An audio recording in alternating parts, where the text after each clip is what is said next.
जय श्री कृष्ण, जय गुरुदेव। Hind Unilever weekly FUB second occur on 14th September 2024।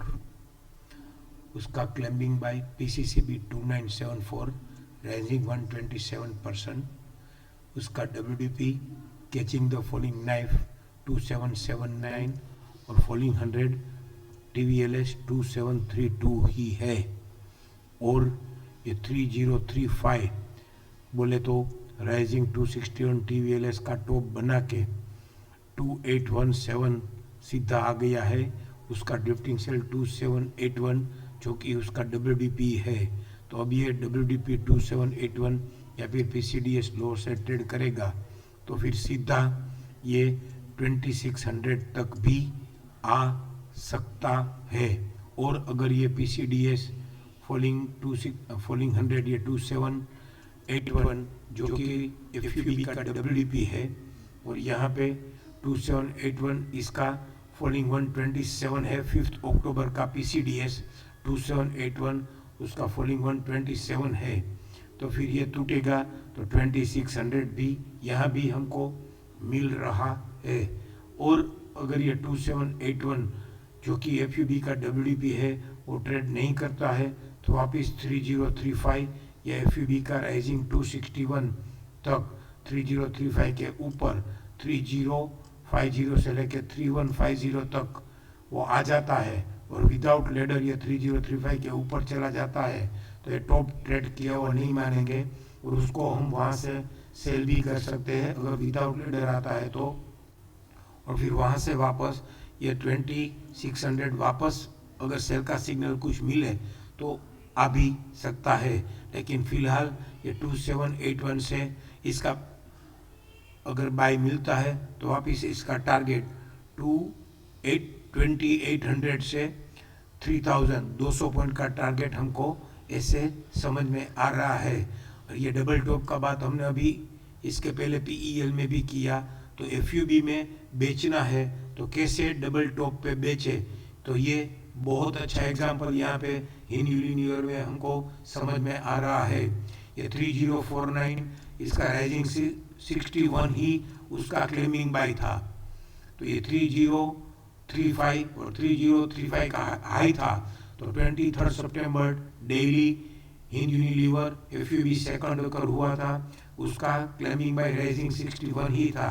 तो वही टॉप बना के वो उसने 2905 तो 2905 उसका लोअर बैंड था या फिर WDP भी बोल सकते हैं। तो 3035 से 2905 तक आके वापस ये 3030 का लोअर टॉप बना दिया और पिंक ग्रीन और रेड भी कर दिया और ये 2905 लोअर से ट्रेड भी हो गया।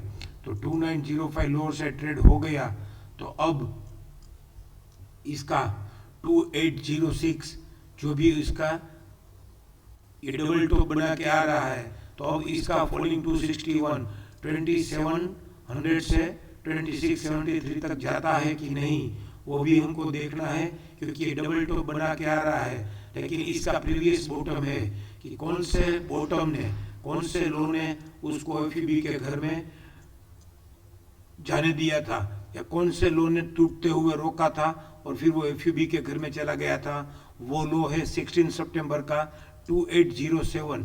तो ये 2807 के पास ही आके 2806 का PCDS हमको मिला है। तो अगर ये 2806 लोअर से ट्रेड कर देता है तो फिर ये 2700 या 2600 तक भी जो कि हमको वीकली में समझ में आ रहा है कि 2732 इसका catching the full knife FUB 14 सितंबर का FUB सेकंड का falling 100 catching the full knife का 2732 है और वो लोअर से ट्रेड करेगा तो 2600 भी आएगा।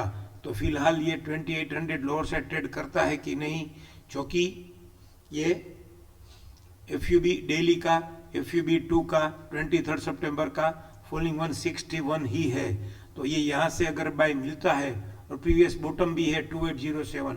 तो अगर यहाँ से बाय मिलता है तो ये डबल टॉप बना के उसको ये फॉलिंग 261 तक आ जाना चाहिए या तोड़ भी देना चाहिए। तो ये 2807 लोअर से ट्रेड कर देगा तो फिर इसका टारगेट 2745 इसके प्रीवियस बॉटम, फिर इसका प्रीवियस बॉटम 2706, प्रीवियस बॉटम 2666। तो ऐसे ये प्रीवियस बॉटम में चेक करते रहे तो फॉर्चुनेटली यहाँ पे फॉलिंग 261 तक के प्रीवियस बॉटम हमको मिल गए। लेकिन मेरा समझाने का मतलब यहाँ पे यही है हमारा शिक्षा सिस्टम का कि एफयूबी में बेचना है तो फर्स्ट टाइम उसका क्लेमिंग बाय या राइजिंग 161 जो भी हो पीसीसीबी या राइजिंग 261 के पास फर्स्ट टाइम नहीं बेचना चाहिए। एक एक्यूमुलेशन करके वापस वो टॉप को उसको ट्रेड करना चाहिए। अगर वो ट्रेड नहीं करता और वहाँ पे लोअर टॉप बना देता है या डबल टॉप बनाता है तो फिर उसको बेचना चाहिए एफयूबी में और उसका टारगेट सीधा फॉलिंग 261 आता है। और यहाँ पे हमको समझ में आ रहा है। फिलहाल ये 2800 के स्टॉप लॉस से बाइंग समझ में आ रहा है और उसका टारगेट 3030 से लेके 3030 हायर से ट्रेड करे 3035 तो फिर ये इसका पीसीसीबी 3049 राइजिंग 100 3081 हायर से ट्रेड करे तो फिर 3200 तक भी जा सकता है। और वही टारगेट हमको वीकली में भी समझ में आ रहे हैं कि वीकली का एफयूबी 2 का 14 सितंबर का राइजिंग 261 3150 भी समझ में आ रहा है। तो ये एफयूबी के डब्ल्यूडीपी के पास अवेलेबल है और वहां से अगर बाइंग आ जाती है तो 2800 के स्टॉप लॉस से 3150 या 3200 आता है कि नहीं वो हम अवश्य देखेंगे। Thank you. जय श्री कृष्ण, जय गुरुदेव।